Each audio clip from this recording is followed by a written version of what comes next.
મોરબીના મચ્છુ 3 ડેમના નવા બ્રિજ પર ગાબડું પડ્યું છે। રાજકોટ જામનગરના માર્ગ પર ગાબડું પડ્યું છે। નવા બ્રિજમાં ગાબડું પડતા કામગીરી પર સવાલો ઉઠી રહ્યા છે। મોરબીના નવા બ્રિજ પર ગાબડું પડ્યું છે ત્યારે નવા બનાવવામાં આવેલ બ્રિજમાં ગાબડું પડવાને કારણે અનેક સવાલો પણ ઉભા થઈ રહ્યા છે। કામમાં પણ ભ્રષ્ટાચાર થયો હોવાના સવાલ ઉઠી રહ્યા છે। રાજકોટ જામનગર જતા રસ્તા ઉપર આ બ્રિજ બનાવવામાં આવી રહ્યો છે, જ્યાં બ્રિજ પર ગાબડું પડ્યું છે। હર્નિશ પાસેથી વિગતો મેળવીશું। હર્નિશ, બ્રિજ પર ગાબડું પડ્યું છે, શું છે સ્થિતિ? મોરબી નજીક તાજેતરમાં જ નવા બનાવેલા બ્રિજ ઉપર મોટું ગાબડું પડ્યું છે। મોરબીના મચ્છુ 3 ડેમ છે તેની પાસે જે બ્રિજ બનાવવામાં આવ્યો છે તેમાં ગાબડું પડ્યું છે।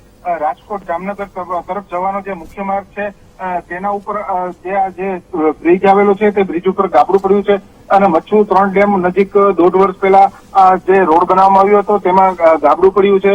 ડબલ સાઇડના બ્રિજ છે તેમાં ગાબડું પડતા હાલ એક સાઇડનો રોડ બંધ કરી દેવામાં આવ્યો છે।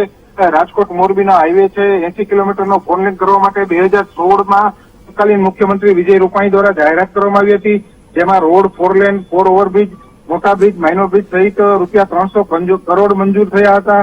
અને જો વાત કરીએ તો એસએસસી નામની એજન્સીને સમગ્ર કામનો કોન્ટ્રાક્ટ આપવામાં આવ્યો હતો। જી બિલકુલ હર્નિશ, આભાર જાણકારી આપવા બદલ।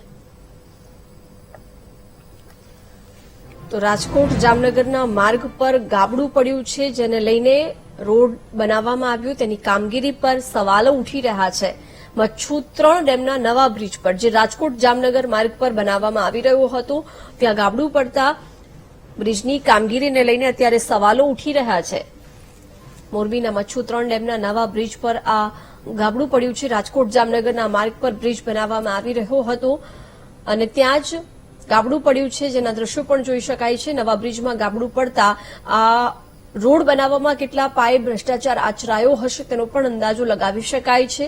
રાજકોટ જામનગરના માર્ગ પર આ ગાબડું પડ્યું છે। અત્યારે તો બ્રિજની જે ગુણવત્તા છે તેને લઈને પણ સવાલો ઉઠી રહ્યા છે। કામગીરી કરવામાં પણ ભ્રષ્ટાચાર આચરાયો હોવાના સવાલો ઉઠી રહ્યા છે।